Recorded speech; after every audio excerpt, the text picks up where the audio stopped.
भारतीय communist party कार्यालय में इंडिया के बैनर तले घटक दलों की बैठक झारखंड मुक्ति मोर्चा के जिलाध्यक्ष मुश्ताक अंसारी की अध्यक्षता में हुई, जिसमें मुख्य रूप से पूर्व केंद्रीय मंत्री सुबोधकांत सहाय, कांग्रेस पार्टी के महासचिव सुरेंद्र सिंह, प्रवक्ता राकेश सिन्हा, भारतीय कम्युनिस्ट पार्टी के प्रदेश सचिव महेंद्र पाठक, कांग्रेस जिलाध्यक्ष राकेश किरण महतो, भाकपा माले के शुभेंदु सेन, राष्ट्रीय जनता दल के जिलाध्यक्ष धर्मेंद्र महतो, सीपीएम के समीर दास, भारतीय कम्युनिस्ट पार्टी के जिला सचिव अजय कुमार सिंह, आम आदमी पार्टी से संजय कुमार रजक सहित इंडिया घटक दल के नेतृत्व में सभी साथी उपस्थित हुए। नेताओं ने कहा कि भारतीय जनता पार्टी लगातार लोकतंत्र का गला घोट रही है। मोदी सरकार के हाथों लोकतंत्र संविधान, अब तो देश के सांसद भी सुरक्षित नहीं है। आप जो पूछ रही है आप दिखा नहीं पाइएगा, यही सच्चाई है। तो जिसने देश के संवैधानिक चारों खंभा को तोड़ दे रहा है, जुडिशियरी, मीडिया जो है, हमारा ब्यूरोक्रेसी और जो इस संसदीय प्रणाली, ये चारों को जब जिसने बर्बाद कर दिया, उसके तानाशाही रवैये में अपनी कमी रखनी। तो इसलिए इतनी करना और ये करना ये कोई बड़ी बात नहीं है। बड़ी बात है कि आप उस संवैधानिक पद का मर्यादा बचा पा रहे हैं। जो भाजपा का एमपी जिसके पास देने से दुनिया भर के बीच में आज हम बेनकाब हो गए, बड़े ढिढोरा पीटते थे विश्व गुरु और बड़े ताकतवर एक जो तड़ीपार थे, वो जो नहीं चला रहे हैं, इन लोगों का उस पर आज तक चर्चा नहीं हो रही। जनजाति रक्षा मंच के बैनर तले आगामी 24 दिसंबर को डिलिस्टिंग महारैली के आह्वान पर अपना विरोध दर्ज कराते झारखंड क्रिश्चियन यूथ एसोसिएशन ने प्रतिक्रिया दी है। रांची के मोरहाबादी स्थित बापू वाटिका के समक्ष प्रेस वार्ता के माध्यम से संगठन के कार्यकारी अध्यक्ष और सचिव ने इस डिलिस्टिंग रैली को झारखंड राज्य में सांप्रदायिक सौहार्द बिगाड़ने वाली रैली का नाम दिया है। कार्यकारी अध्यक्ष अरविंद लकड़ा ने कहा कि झारखंड आदिवासी बहुल राज्य है और जनजाति रक्षा मंच के माध्यम से भाजपा और आरएसएस की सोची समझी साजिश के तहत यहां के आदिवासियों को डिलिस्टिंग कर विखंडित करने की साजिश रची गई है। साथ ही उन्होंने वर्तमान हेमंत सोरेन सरकार से गुहार लगाते कहा कि यहां के नौकरशाह तानाशाह हो गए हैं। इस वजह से भी ऐसे संगठनों की सक्रियता बढ़ी है जो कि झारखंड के आदिवासी मूलवासियों को बेवकूफ़ बनाना चाहती है। कहा कि 2024 का चुनाव नज़दीक है और ऐसे में यह एक राजनीतिक स्टंट है। अभी झारखंड में एक बड़ा त्यौहार क्रिसमस है और उससे एक दिन पूर्व इस रैली के आयोजन से सामाजिक समरसता और सौहार्द बिगड़ने की संभावना है।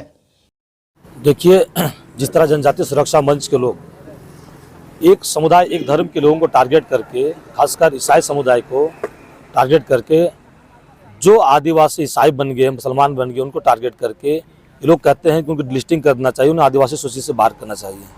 तो फिर मैं उससे पूछना चाहता हूँ कि सिर्फ और सिर्फ आदिवासी जो ईसाई बन गए हैं उनको केवल क्यों? उसमें बहुत सारे आदिवासी लोग आपका हिंदू बन गए हैं, बहुत सारे लोग जैन बन गए, सिख बन गए, बहुत सारा आस्था को मानते हैं। जिस देश से, जिस राज्य में हम निवास करते हैं, ये देश संविधान से चले गए, उनके एजेंडा से चलेगा। देश में आर्टिकल 25-26 में धार्मिक स्वतंत्रता की आज़ादी दिया गया है। लोग आस्था को अपने अपने हिसाब से मानते हैं और आदिवासी में एक ही पिता, एक ही माता के दो बेटे रहते हैं जो एक ही माता पिता से पैदा हुए हैं। तो कोई सरना को मानते हैं, कोई ईसाई को मानते हैं, कोई और कुछ को मानते हैं। इसका मतलब ये थोड़ा है कि हम आदिवासी नहीं हैं। और आदिवासी और धर्म, आदिवासी एक जाति से होता है, ना कि दो धर्म से होता है। ईसाई एक धर्म है, ना कि जाति है। और ये लोग ईसाई को एक जाति, एक समुदाय के रूप में देखते हैं और जो आदिवासी है, ईसाई धर्म को मान रहे हैं, उनको वो लोग धर्म से जोड़ते हुए, जातीयता से आधार पर ईसाई आदिवासी ना बोलते हुए वो लोग उनको डिलिस्टिंग की मांग कर रहे हैं। मैं उनसे पूछना चाहूँगा कि आदिवासी समुदाय, 32 जनजाति आदिवासी समाज में लोग हैं और लोगों का आस्था अलग अलग है। तो क्या आप उन्हें धर्म के आधार पर उन्हें आदिवासी नहीं बोलते हैं, या धर्म के आधार पर उन्हें आदिवासी सूची से बाहर करना चाहते हैं? ये कौन सा संविधान में कौन सा कानून लिखा हुआ है? जबकि सुप्रीम कोर्ट का भी जजमेंट है कि जो व्यक्ति आदिवासी माता पिता से जन्म लिया है वो आजीवन मरते दम तक वो आदिवासी रहेगा।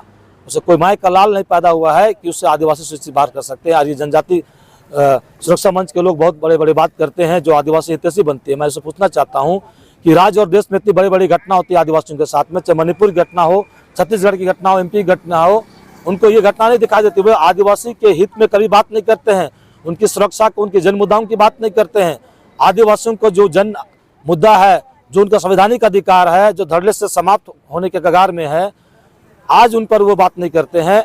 आज जब जब चुनाव पहुंचता है, ये लोग कहीं ना कहीं RSS BJP से गाइडेड ऐसे अनलीगल संस्था के लोग, जनजाति सुरक्षा मंच के लोग इस तरह का अनलीगल कार्यक्रम करते, बयानबाजी करते हैं और सिर्फ और सिर्फ एक धर्म और समुदाय को टारगेट करके इस राज्य में विद्वेष का माहौल पैदा करना चाहते हैं, आपसी सौहार्द बिगाड़ने का माहौल पैदा करता है। मैं कहना चाहूँगा कि लोकतंत्र में सबका अधिकार है कि आप अपनी आवाज़ को उठा सकते हैं, लेकिन ऐसा क्यों कि आप 24 दिसंबर जहाँ ईसाई समुदाय के लोग एक बड़े धूमधाम के साथ वो अपने त्यौहार को मानते हैं।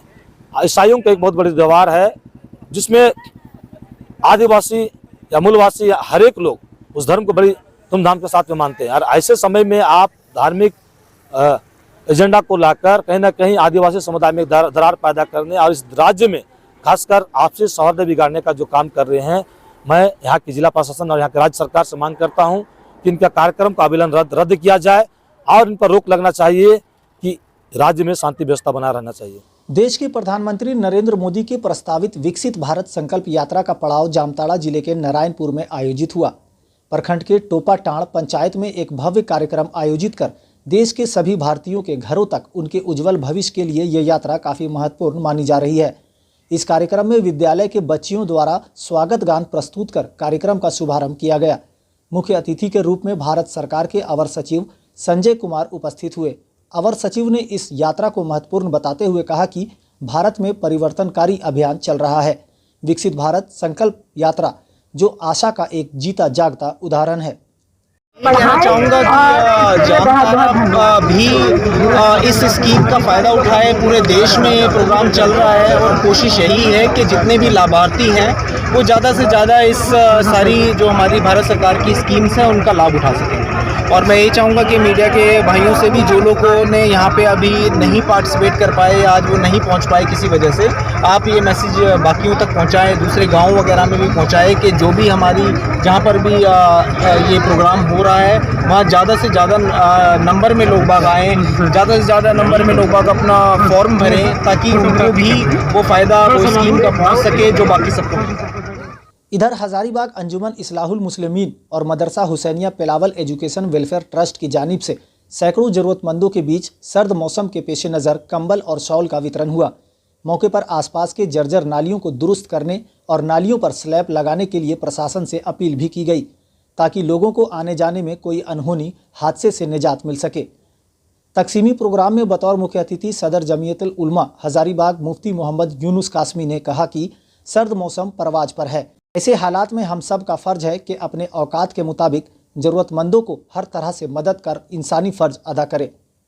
अंजुमन इस्लाहुल मुस्लिमीन जो एक रिफाई अंजुमन है पिलावल में, इस अंजुमन ने बहुत ज़माने से रिफाई कामों को किया है। मंजर आम पर आज तक इस तरह का कोई काम नहीं हो पाया था, जो कोशिश जारी थी। तो इस अंजुमन की तरफ से जो अभी मौसम सरमा में ज़रूरत है गरीबों को और यहाँ के हिंदू मुसलमान बिला किसी इतिहास के, तो इन्होंने एक मामूली खिदमत पेश किया है कि ये कंबल दे रहे हैं, शॉल दे रहे हैं और इंशाअल्लाह आगे की भी इनके मंसूबे हैं कि अभी इस काम को इन्होंने अंजाम दिया है। और जो पिलावल में जो आमतौर पर जगह जगह जो नली ख़राब थी, जहाँ पर स्लैब की ज़रूरत थी, इसको इन्होंने महसूस किया। बहुत से लोग गिर रहे थे, परेशान हो रहे थे, उनके परेशानियों को दूर करने के लिए इन्होंने जगह जगह स्लैब भी डाला है। ये काम अभी हो भी रहा है। उत्तर और उत्तर पूर्व भारत के लिए ब्रिटिश उच्च आयुक्त doctor Andrew Fleming United Kingdom और भारत के सहयोगात्मक वैश्विक प्रयासों पर चर्चा करने के लिए 2 दिवसीय दौरे पर झारखंड आए। उन्होंने इस यात्रा में साइबर सुरक्षा सहयोग पर चर्चा की। यात्रा में रांची यूनिवर्सिटी के cyber peace centre of excellence, Ranchi के साइबर पीस सचिवालय में कई बैठकें की। उन्होंने साइबर पीस कैफे सेटअप और सोशल मीडिया क्रिएटर स्टूडियो का उद्घाटन भी किया। फाउंडेशन द्वारा रांची विश्वविद्यालय में चलाए जा रहे PG डिप्लोमा साइबर सुरक्षा पाठ्यक्रम के महत्व और रांची विश्वविद्यालय में साइबर सुरक्षा में PG डिप्लोमा करने के साथ आने वाले संभावित अवसरों पर जोर देते हुए कहा कि रांची के साथ सहयोग की संभावना है। यहाँ साइबर सुरक्षा के लिए विश्वविद्यालय होगा। संस्थापक और वैश्विक अध्यक्ष मेजर विनीत कुमार ने डॉक्टर फ्लेमिंग को यूके भारत साइबर सहयोग के तहत इस साल रांची में साइबर पीस क्लस्टर ईस्ट की घोषणा और साइबर पीस कैफे के बारे में विस्तृत जानकारी दी, जो गेमर्स क्रिएटर के लिए दुनिया का अपनी तरह का पहला कैफे होगा। So this is my first visit to Jharkhand and therefore my first visit to the Cyber Peace Foundation. I've been learning a lot this morning from the team here about the work that's going on. Yesterday I learned about Jharkhand and the link to cyber security. Some not so positive, but definitely some positive, because this place is born out of here. And so I understand has been around actively working on cybersecurity for longer than the city that was my home for 5 years, Hyderabad, which also considers itself to be a cyber hub. But computer networks and data services underpin every aspect of our lives, from accessing government services and keeping in touch with friends and family to ordering delicious food. Here in Jharkhand, of course, probably Indian food is the most popular, just like it is in my country, the UK. This is also true for the ambitious goals that my office, UK in India and UK in Calcutta, have set up to transform the UK-India relationship. These include increased trade, defence cooperation, interaction between talented young people, and work in the scientific and technology spaces, as well as health. With breakthroughs also depend on resilient cyber networks to be able to keep goods and information flowing, planes flying, and secure data sensitive. So we hope industry and academia in the UK and India will work even more closely together towards mutually beneficial collaboration. Towards this end, we have collaborated from the UK in Calcutta office with Cyber Peace earlier in this year on a project aimed at strengthening cybersecurity and resilience in the states of Jharkhand, Odisha, and West Bengal. So I'm really pleased that I'm here today and able to be doing the inauguration formally of the Cyber Studio. I really wish that this will continue to evolve and develop. It's a very, very important area of work. I think it's one that is the need of the hour. And my last message, since we have so much media interest, is that there's a possibility in collaboration with Ranchi University to study cybersecurity here. I think that is a really, really exciting and good opportunity. There's going to be more and more jobs in the future for the young people of Jharkhand in the space of working on cybersecurity, not just in Jharkhand, in India, and in fact all over the world. More and more opportunities come. But here in Jharkhand, through Ranchi University, there is a course. I really urge anyone remotely interested to reach out. Either you can reach out through Cyber Peace or reach out to the university to understand more about that opportunity. I very much commend studying that. People may not believe that there's a career in this space, but I can assure you there is, and that's something that you should really be considering if it interests you. So I end with that message and thank you very much. ये हम लोग का सौभाग्य है कि British high commission हमारे ये वाले सीओई पे विजिट किए हैं एंड हाँ जैसे आपको मतलब सब देखा जा रहा है कि यहाँ पे बहुत सारा साइबर क्राइम हो रहा है। कोई भी किसी का भी वॉइस मतलब किसी का भी आवाज़ से बोल के किसी से भी इस तरह का क्राइम्स करवा रहा है। लेकिन हाँ उसका अवेयरनेस ये है कि मान के चलिए अगर आपके पास कोई भी अननोन पर्सन से फोन कॉल आता है या फिर एसएमएस आता है तो उसको क्लिक ना करें।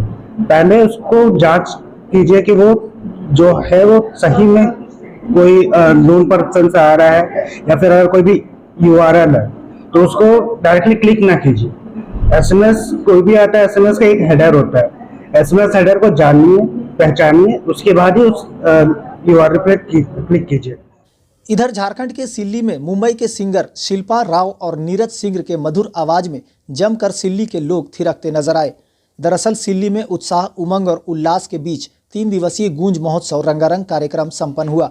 ये तीसरा और आखिरी दिन युवाओं, शिक्षकों, स्कूली छात्र छात्राओं के नाम रहा। इधर आसू सुप्रीमो सुदेश महतो, नेहा महतो, सांसद संजय सेठ, विधायक लंबोदर महतो भी महोत्सव के गीतों का मजा लेते नजर आए। गूंज परिवार के संरक्षक सुदेश महतो ने आए अतिथियों का स्वागत किया। साथ ही आर्चरी में उत्कृष्ट खेल का प्रदर्शन करने वाले खिलाड़ियों को सम्मानित किया गया। वहीं बच्चों को निःशुल्क कोचिंग और लाइब्रेरी की सुविधा देने वाले उड़ान संस्था का शुभारंभ भी सुदेश महतो ने की। जानकारों की माने तो सिल्ली स्टेडियम में गूंज महोत्सव के लिए पिछले बार के मुकाबले इस बार दर्शकों की ज्यादा भीड़ देखने को मिली। वहीं मुंबई से आए कलाकारों ने लोगों को रात भर झूमने पर मजबूर कर दिया। आज युवा दिवस के रूप में मनाते हैं। युवा को समर्पित दिन होता है और आज हम लोग ने जो पिछले 2 साल से हम लोग यहाँ पर ज़्यादा एजुकेशन सिस्टम पर हम लोग बदलाव लाने के प्रयास कर रहे हैं। आज उसी आधार पर 3-4 हम लोग ने निर्णय लिया है।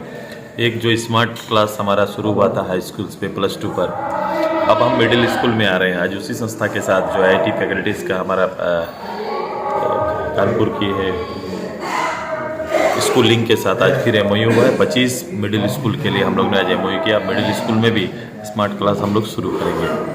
हम लोग ने आज रोबोटिक लैब शुरू कराया, VR लैब शुरुआत कराया। 4 मॉडल विद्यालय को चुना जहाँ पर 3D सिस्टम से बच्चों को पढ़ाए और जो खासकर साइंस मैथ पे ज़्यादा से ज़्यादा केंद्रित करने की तैयारी चल रही है। मैंने तकनीक जो भी शिक्षा से नज़दीक ले जाए और मजबूत बना सके, वो सारी नई तकनीक का आज शुरुआत हुआ है। आज हमारा कोचिंग क्लासेस का रूम्स का उद्घाटन हो गया। सेलेक्टेड बच्चे जो 150 बच्चों का चयन हुआ है और जो सिलेक्टेड नहीं हुआ है, इन दोनों के लिए ऑफलाइन ऑनलाइन प्लान बनाया गया। जो हम लोग ने कहा था कि हम आपके कोटा देश के सबसे बेहतर प्रशिक्षण संस्थान जहाँ पर सबसे बेहतर कोचिंग क्या होता है, वहाँ से हम फैकल्टीज़ अपने यहाँ पर लाएंगे और उस स्तर का कोचिंग हम लोग यहाँ के गांव गरीब बच्चों को दिलाएंगे। उसी की तैयारी आज हम लोग ने प्रारंभ कर दी और हम लोगों ने उनके साथ मिलकर यहाँ पर आज इसका शुरुआत किया है। और IIT की फैकल्टीज़ हैं और कोटा में जिनका 14-15 साल का एक्सपीरियंस रहा है, कई कोटा में संस्थानों को जिन्होंने खड़ा किया, आज वो हमारे साथ जुड़ के यहाँ के बच्चों को तैयार करने में हमारी मदद करेंगे। गुजरात मॉडल हमारी कोशिश चल रही है। हम उस तरह से तो कहते नहीं, लेकिन हम हर चीज़ को बड़ा ही बारीकी से देखकर हमारी कोशिश है कि जो आवाम है, आवाम तक अपनी मेहनत से चीज़ों को कैसे हम पहुंचा सकते हैं, उसके कार्य रूप को बदलकर उसमें अपना समर्पण देकर इन चीज़ों को बदला जा सकता है। हर आदमी को जो कार्यक्षेत्र है वहाँ तो काम करते रहना चाहिए। आपकी लीडरशिप से किसी का जीवन बदल सकता है तो आपको काम करना चाहिए, हमारा दायित्व है। एक रोबोट की शुरुआत हुआ है गूंज पर, क्या है ये रोबोट? ये लैब है। लैब बेसिकली आज तो रोबोट युग आ गया ना, तो इसमें काल्पनिक मानव के आधार पर सारी चीज़ें चल रही है। क्रिएटिव इस रूप से लोगों तकनीक ने किया है। अब जैसे 8 क्लास 9, 10 में भी बच्चों का दिमाग तो खुल जाता है और वो कोशिश करते हैं कि वो वो 8 में पढ़े, लेकिन वो 12, 14 के जो क्लासेस को छू सकते हैं, तो उस विषय में भी वो बेहतर कर सकते हैं अगर ऐसी सुविधा उनको दिया जाए। तो ये रोबोटिक हमारा जो एजुकेशन सिस्टम हमारा रहेगा और उसको जो लैब रहेगा, उसमें हम लोग ऐसे ही मिडिल, हाई स्कूल और +2 के बच्चों को समय समय पर हम उस लैब पे उनको समय गुजारने का, उनके तकनीक के नज़दीक आने का मौका देंगे। गूंज का 26 साल गैप है, लेकिन प्रदेश के नेता हैं और जगहों में देखा जाता है कि सभी चाहते हैं कि गूंज की गूंज पूरे राज्य में। क्या मैं लगातार कहता हूँ कि मैं किया भी। मैं जब सेल्फ हेल्प ग्रुप 97 में पहले शुरुआत किया, सोचो मैं जगह पर आया तो आज राज्य में सेल्फ हेल्प ग्रुप काम कर रहा है, एक शक्ति बन चुका है, महिला का एक शक्ति बन चुका है। आर्थिक रूप से गाँव के अभावग्रस्त लोगों को, जिनके लिए गांव में 10, 20, 50 हज़ार रुपये इकट्ठा करना मुश्किल होता था, आज समूह के कारण किसी को कोई घर जमीन गिरवी रखना नहीं पड़ता है। एक तो ताकत और क्षमता वर्धन किया। महिलाएं जो घूंघट और चौखट के अंदर रहती थी, महिलाएं सामूहिक रूप से परिवार में बैठकर किसी भी ऑफिस या फिर किसी भी सरकारी दफ्तर पर सीधे दखल दे रही है। उसी महिलाओं को मैंने मजबूत किया, पंचायत का प्रतिनिधित्व करते हुए आप देख रहे हैं। ये सारा ये केवल सिल्ली के लिए नहीं, ये पूरे राज्य के लिए हमने दिया है।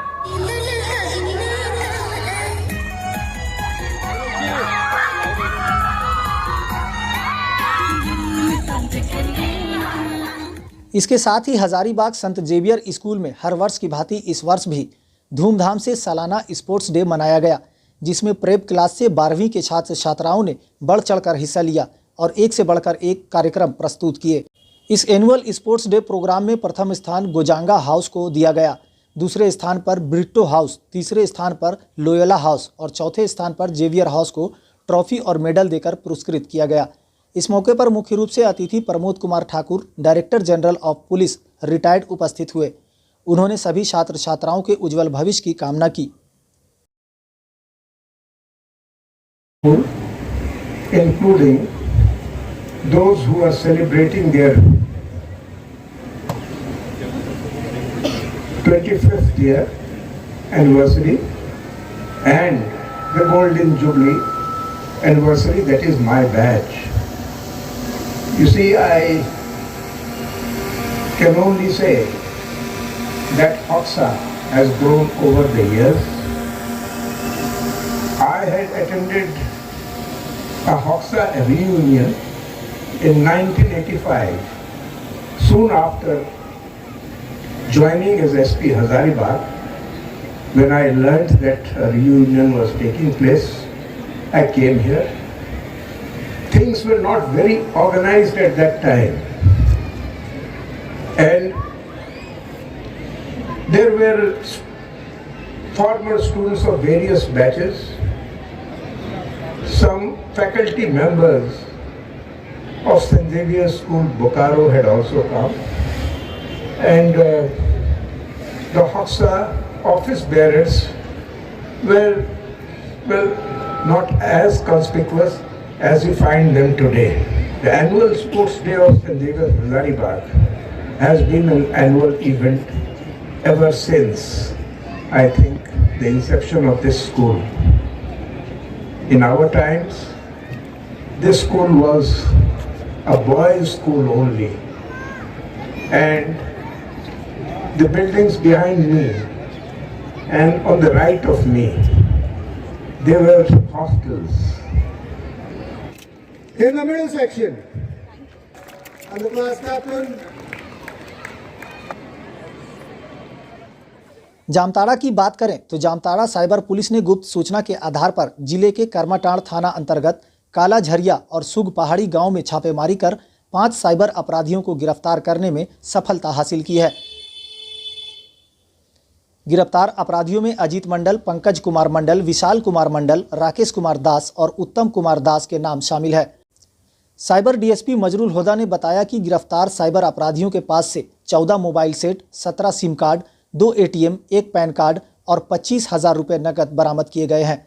उन्होंने कहा कि गिरफ्तार अपराधियों को मेडिकल जांच के बाद न्यायालय के समक्ष प्रस्तुत किया गया, जहां से उन्हें न्यायिक हिरासत में जामताड़ा मंडल कारा भेज दिया गया है।